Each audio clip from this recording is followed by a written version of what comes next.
Hey there, everybody. It is June, and welcome back to my backyard. I thought I'd take you on a new tour since it's been a couple months, and we've got some great stuff happening in the garden, some flowers blooming. There's a quick peek at the garden.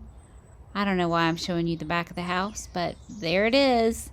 And let's go up into the garden and see what's happening with the veggies. Every year I say I'm going to scale it back, and I really don't. I think I planted fewer varieties of things this year, but I still filled up my beds. So these first plants on the end here are green beans, and I don't think I actually point them out to you, but you can see a few hanging back in there. They're just your standard green bean. They're delicious. We've already had a couple meals of those. These are Roma tomatoes, which are a determinate variety, which means they pretty much all come on and ripen at the same time.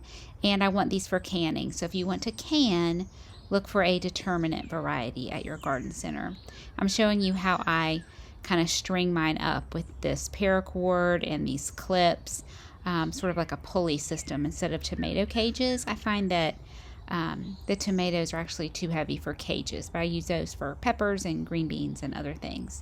I'll put links to anything I can find down in the description box below. These are my lemon boys, which are like a yellow plum tomato. They're not as acidic as a lot of the big red tomatoes. And then I have a red variety down at the end. I can't remember what I planted this year. These things with the cute big white puffy blooms are shallots that I planted last summer. Patience is a virtue, right? So I've actually harvested a couple shallots.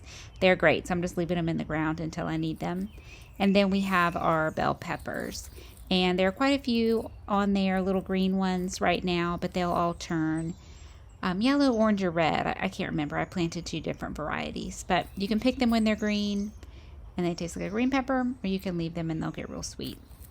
These are okra, which have taken a long time to get going this year, but they're finally going. There's one teeny little okra. We've had a few so far. There's another one over here that's kind of curled up. You want to pick okra, if you grow it, when they're about 3 to 4 inches long max. If they get too big, they'll get really tough, and you really can't eat them. They're a great fibrous veggie, but you don't want them too fibrous. You can't chew them. So hopefully we'll have a big crop of okra coming soon. Then this bed has just yellow straight neck squash. There are a couple little ones in there. We've had a couple so far. This one is perfect. It's about 5 to 6 inches long. That's really when you want to pick them.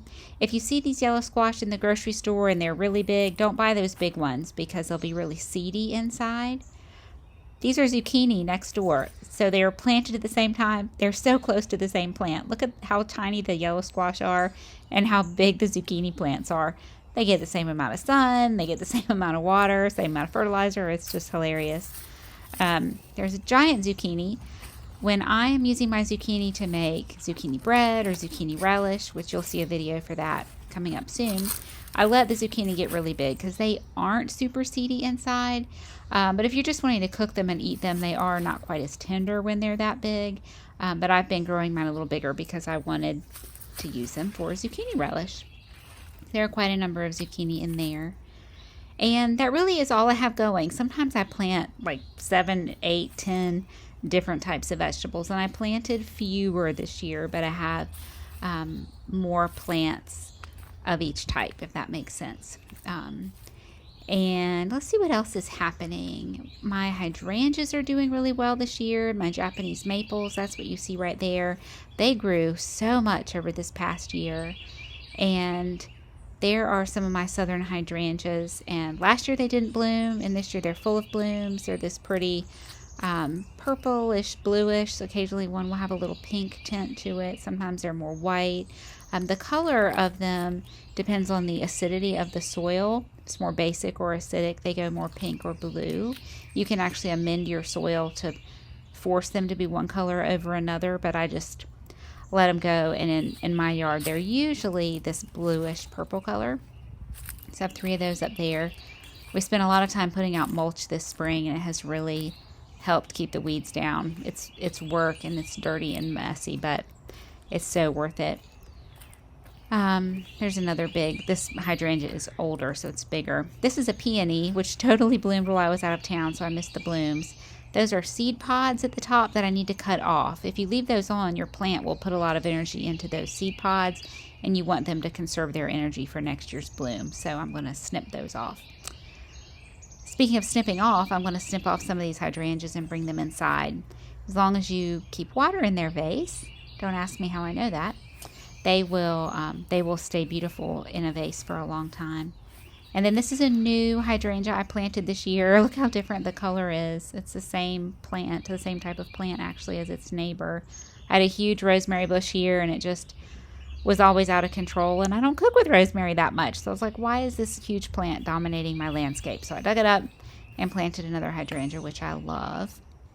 I'm going to show you my pots over here. I have some zinnias. I have all sorts of different things in here. I just love a variety of flowers in my pots.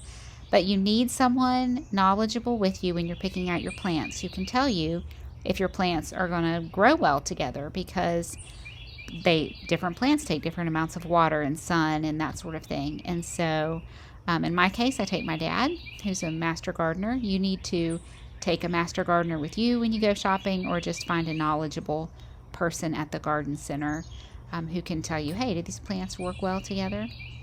These are my knockout roses, which always bloom beautifully, and then they get some kind of bug and the leaves just look terrible, but I will trim them back. So as long as you trim back to where there's a stem with 5 leaves, you'll be in good shape, and that will keep your plant healthy, and it should continue to bloom. Along the perennial bed here, we have my Shasta daisies, which are just about to bloom. They've gotten so big, I really need to divide them again. But they will put out a lot of really pretty flowers that are fun to cut and bring inside.